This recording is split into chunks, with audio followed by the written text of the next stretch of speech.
Estamos iniciando pela Rede Mulher de Televisão o seu programa Condição de Mulher, que, como o nome está dizendo, vai discutir e analisar a condição e o papel da mulher na sociedade. Um papel que não é privilégio das brasileiras, porque a nossa situação em todo o mundo, respeitadas as diferenças culturais e sociais, é muito parecida. As mulheres encontram os mesmos problemas, fundamentalmente os mesmos problemas. Hoje, no Brasil, nós estamos vivendo um momento especial. Nós vamos eleger deputados, senadores, governadores e presidente. Então, será que nós estamos fazendo uso do direito do voto? Você deve estar lembrada, minha amiga, das sufragistas, das mulheres que no começo do século brigaram, foram maltratadas, reprimidas, presas. Tudo pelo direito de votar. E agora, o que será que nós vamos fazer com esse direito, né? Agora, hoje, 1994, 62 anos que nós conquistamos o direito do voto e 60 anos esse direito inscrito na Constituição. Nós vamos para a praia e justificar nosso voto lá de longe? Nós vamos anular o nosso voto? O que nós vamos fazer?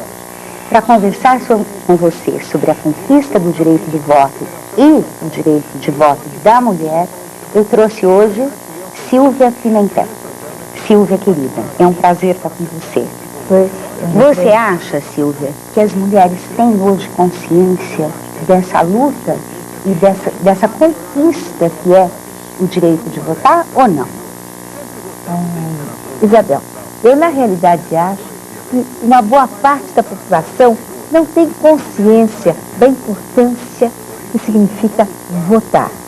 E eu acredito que inclusive as mulheres também ainda não dimensionam bem o que significa essa possibilidade de escolher nossos governantes. Nós temos agora uma eleição muito importante. Eleição para o executivo, eleição para o poder legislativo. Quer dizer, poder legislativo, então, eu gostaria de me deter e dizer, nós temos muitas candidatas mulheres e que seria muito importante a gente efetivamente parar e pensar no que significa ampliar uma representação que hoje é bastante pequena no Congresso Nacional. Silvia, porque parece que nós somos cerca de 50% do eleitorado, tá certo? Certíssimo. Em alguns estados, nós chegamos a ser um pouco a mais do que 50%. Mas é importante que se diga que de todos os nossos 26 estados da Federação Brasileira, nós nunca, em nenhum deles, somos menos do que 40%. Então, isso significa que nós poderíamos efetivamente ter uma representação mais ou menos aproximada. E, na realidade, é uma diferença tão grande. Então, vejamos, de aproximadamente 50% de eleitoras, nós temos hoje no Congresso Nacional a seguinte representação. Na Câmara dos Deputados, 5% apenas representação de mulheres. E no Senado Federal, 2,5%. É mínima. 2,5%? O que significa isso? Nós temos, então, 3 senadoras? Significa precisamente o seguinte, Isabel. Nós temos 2 senadoras e nós temos 30 deputadas federais. É muito pouco mesmo, né? É muito pouco. Para esse nosso Brasil tão grande e, principalmente, para esse número tão grande de reivindicações nossas que precisam constar dos nossos fóruns. Eu me lembro também que luta magnífica, nós mulheres, inclusive eu pessoalmente, no movimento articulado pelo então Conselho Nacional dos Direitos da Mulher, fizemos em 1986, lutando por inserir na Constituição de 1988 os direitos das mulheres. Isabel, nós fizemos com que a Constituição brasileira se tornasse a Constituição mais adiantada no mundo em termos de garantia dos direitos femininos. Beleza, vontade de bater palmas e comemorar. Aliás, comemoramos. Legítima essa comemoração. Mas agora a parte triste da história. Imaginem vocês, se nós conquistamos em 86, praticamente quase 90% do pleiteado, fazendo em que a nossa Constituição se tornasse a número 1 em termos de direitos da mulher, nós não obtivemos praticamente nenhuma legislação ordinária, nenhuma reforma forte, significativa nos códigos brasileiros. Quer dizer que, então, todas as reivindicações que foram levadas pelas mulheres para a Assembleia Constituinte e foram, até certo ponto, contempladas, não se tornaram leis, é isso que você quer dizer? É isso que eu digo, praticamente nenhuma. Nós tivemos, a nível de legislação civil, apenas 3 ou 4 leis, uma tratando da investigação da paternidade, que foi muito interessante, depois poderíamos nos alongar mais a respeito. Uma questão do uso do nome, que eu também acho que avança.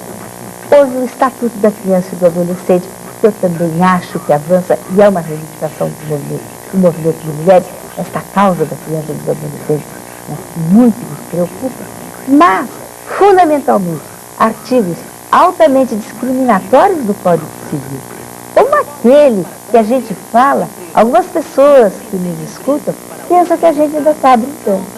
Que é, por exemplo, dizer que até hoje o Código Civil brasileiro contém o quê? A chefia apenas masculina da sociedade conjugal.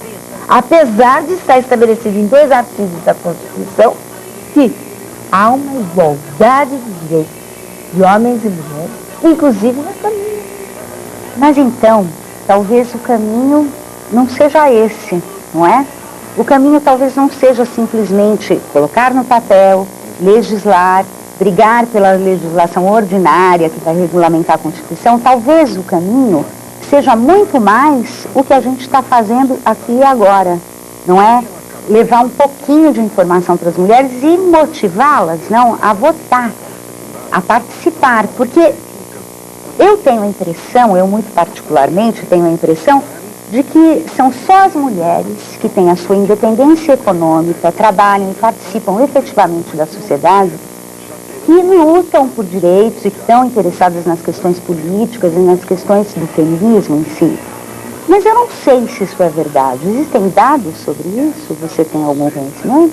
Veja, o que eu tenho de dados, assim que eu poderia então trazer esses 2 aspectos da realidade feminina, o da mulher profissional e da mulher casada, né?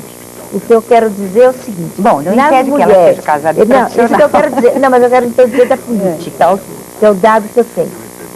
Dos estudos que eu tenho conhecimento de mulheres políticas, essas mulheres políticas apresentam um perfil de serem mulheres casadas e mulheres profissionais. As mulheres políticas não são apenas mulheres casadas que fundamentalmente viviam a sua vida interna de dona de casa e que de um momento a outro elas foram para a política. Então, mulheres casadas, mulheres com profissão e mulheres que, então, com esse perfil, são as que majoritariamente são mulheres políticas. Nós temos também algumas mulheres que se elegeram praticamente produzidas, como a expressão da Fanny Bach, esse estudo em relação ao qual eu tenho alguns dados e não reporto a ele, né? Então, tem algumas mulheres que são fundamentalmente mulheres esposas, mulheres que vivenciam apenas a vida doméstica e que por interesses dominantes, seja do seu marido ou seja da própria família, em determinado momento, elas se tornam candidatas. Isso ocorre muito a nível das candidatas locais, não é verdade? Agora, eu dizer, respondendo mais propriamente o que você falou, eu dizer se apenas as mulheres profissionais têm uma sensibilidade para essa questão da importância de eleger mulher, né? Ou da importância de eleger homens sensíveis às questões de mulheres. Porque eu sempre gosto de lembrar. Eu não faço apologia, e eu tenho certeza que você também, tá bem? Votar em mulher, simplesmente por votar em mulher, não, que somos mulheres. Peraí, claro também você não pode votar em qualquer mulher, não é? Você tem que votar numa mulher que esteja identificada também com o que você está pensando, né? Que nem sempre é o que nós estamos pensando. É isso, não há dúvida. Então eu acho que muitas vezes é melhor votar num candidato efetivamente competente e sério, vamos aqui falar do nível de seriedade, do nível da ética na política nesse momento em que ela está tão gritada por aí, mas ao mesmo tempo a gente não está vendo muita efetividade dessa ética na política, né? É muito importante. Agora, é importante, e aqui eu quero trazer um dado concreto. Como você sabe, talvez até algumas pessoas que me veem, escutem, sabem, a gente tem trabalhado muito junto ao Congresso Nacional, elaborando propostas de lei, e tem acompanhado o seguinte fato: efetivamente, as mulheres que lá estão, embora nesse pequeno número, elas têm uma disponibilidade, não todas, mas elas, majoritariamente, têm uma disponibilidade, um ouvir muito grande, de um encaminhar das nossas propostas do movimento. Então é por isso que eu justifico este apelo a dizer: se você, mulher, que me vê, me ouve, efetivamente encontrar uma candidata do partido político, é importante também lembrar, não podemos fazer como alguns candidatos fazem. Não interessa o partido político. Claro que interessa a democracia, o respeito às instituições, o respeito a um canal tão importante da democracia, que é o canal dos partidos políticos. Sem dúvida, né? Agora, nós vamos para o intervalo e voltamos já com a Silvia Pimentel contando para você por que nós mulheres não votamos em nós mesmas.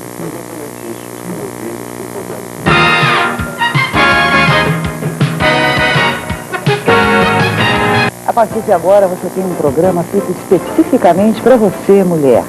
Diariamente aqui na Rede Mulher de Televisão, o Boa Tarde. Conto com a sua presença. Até lá.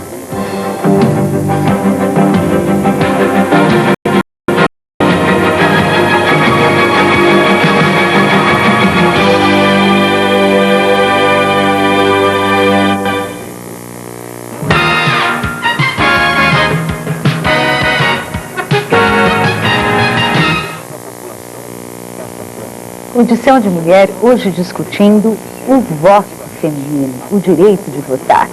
E se você está lembrada, minha amiga, nossas avós e bisavós batalharam, lutaram, foram presas, reprimidas. Por quê? Pelo direito de votar, né? E conversando aqui com a doutora Silvia Pimentel, a gente chega à conclusão, né, que as mulheres parece que não votam muito em mulheres, né, Silvia? Veja, Isabel, eu acho que as mulheres, acho não, os dados que nós já mencionamos, mostrando que somos praticamente 50% do eleitorado e temos no Congresso Nacional, respectivamente, uma representação de 5% na Câmara e 2,6% no Senado, são a evidência disso que você fala. Mas eu acho que importa a gente ir mais além. Eu acho que importa a gente dizer o seguinte: nós mulheres, muitas vezes, não confiamos em nós próprios, no nosso valor pessoal e no valor das nossas colegas, irmãs, companheiras de trabalho. Eu queria perguntar a muitas pessoas que me ouvem: será que você efetivamente confia numa médica mulher? Confia numa advogada mulher? Eu acho que importa essa reflexão, porque nós temos grandes médicas mulheres, nós temos grandes advogadas mulheres, como temos outras grandes profissionais de outras áreas, que não cabe aqui mencioná-las todas. E por que nós não confiamos? Porque nós fomos educadas para não confiar em nós mesmos. Nós temos inseguranças muito grandes. Nós não nos valorizamos. Não é que nós não nos valorizamos a outra profissional. Nós, muitas vezes, temos uma autoestima muito baixa, porque não fomos educadas para efetivamente respeitarmos, saber o quanto valemos. Pois é, né? Mas na hora que a gente vai à luta, que a gente trabalha, que a gente encontra isso de frente, não é? Que a gente é obrigada a refletir sobre isso, é hora também de começar a melhorar a autoestima, né? Começar a olhar no espelho e dizer: olha, eu tenho valor, eu tenho opinião, eu penso tal coisa sobre tal coisa, né? Porque muitas vezes as mulheres, por essa questão toda, né, que aqui não cabe se alongar, mas pela própria condição da mulher, não é? Acha que o que vale é o que o marido diz, o que o pai diz, o que o chefe diz, isso também vale. Não estou dizendo que os homens não têm opinião, que a opinião deles não vale. Mas nós precisamos começar a valorizar a nossa opinião. E você, Silvia, você é uma profissional bem-sucedida, você dá aula, você é advogada, é professora da PUC, você tem experiência. Como é que você está vendo, por exemplo, desde a Constituinte, que foi a grande mobilização das mulheres, para cá, nesses 8 anos, né? Melhorou alguma coisa no dia a dia? Você acha que nós estamos caminhando para frente ou vamos continuar sempre assim, tendo que lembrar ainda que há 60 anos atrás nossas bisavós e avós lutaram pelo direito do voto? Eu acho que existe sim um caminhar, né? E inclusive vale a pena aqui mencionar que nós estamos preparando a conferência, e esse nós é um nome muito amplo, né? Mulheres do mundo todo, nos preparando para a Conferência das Nações Unidas, a Conferência da ONU Internacional da Mulher, que será precisamente uma avaliação da década 1985 a 1995. E que essa avaliação, aqui no Brasil, que já contou com muitos encontros nacionais, aos quais eu compareci praticamente a todos, eu quero dizer que a avaliação nas diversas áreas é uma avaliação positiva, no sentido de dizer, houve sim um avançar, mas ao mesmo tempo que eu digo ela é positiva, nós temos que não ficar com peitos de mão, porque ela é positiva, houve um certo avanço, mas nem muito menor do que o desejado, na verdade.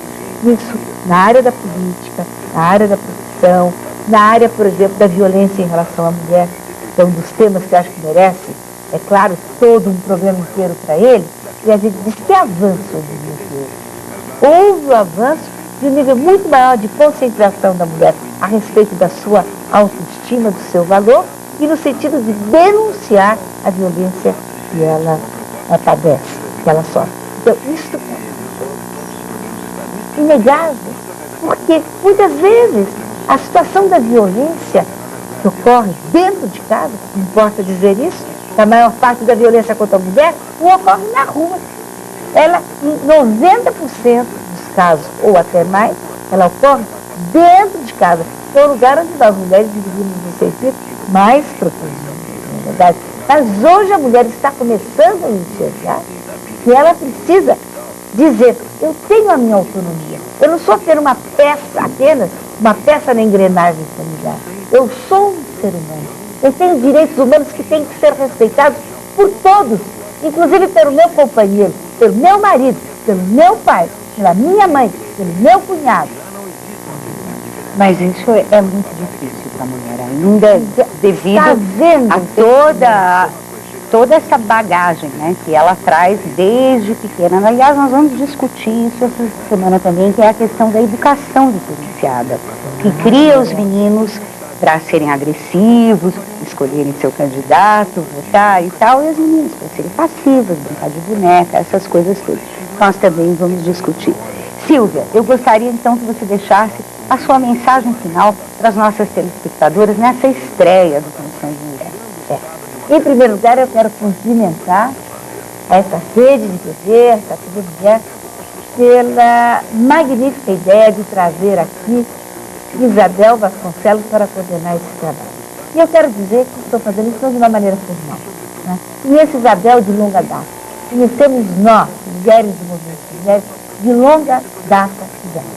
Então ela efetivamente é uma mulher em quem nós confiamos, né? Em quem nós acreditamos que será um canal profundamente significativo para todos os esforços que nós estamos desenvolvendo em prol da dignidade humana da mulher, em prol da cidadania da mulher brasileira, em prol dos direitos humanos da mulher. Pois é, minha amiga, você viu aí o recado da Silvia, né, em que pese que ela falou da Isabel, não é só a Isabel, existem muitas mulheres brigando, batalhando e fazendo a sua autocrítica também, né? Vendo, olhando no espelho mesmo, tendo coragem de dizer, olha, eu tenho a minha própria opinião e saber até onde essa opinião vai. Eu quero saber também a sua opinião. Então, por favor, escreva para o programa Condição de Mulher, dizendo o que você quer ouvir aqui, o que você achou do que você ouviu e as suas questões pessoais. Coloque-as no papel, que na medida do possível nós responderemos. Não só eu ou o programa Condição de Mulher, mas todas as mulheres que estão gentilmente colaborando conosco nesse trabalho. Eu volto amanhã. Obrigada, Cida.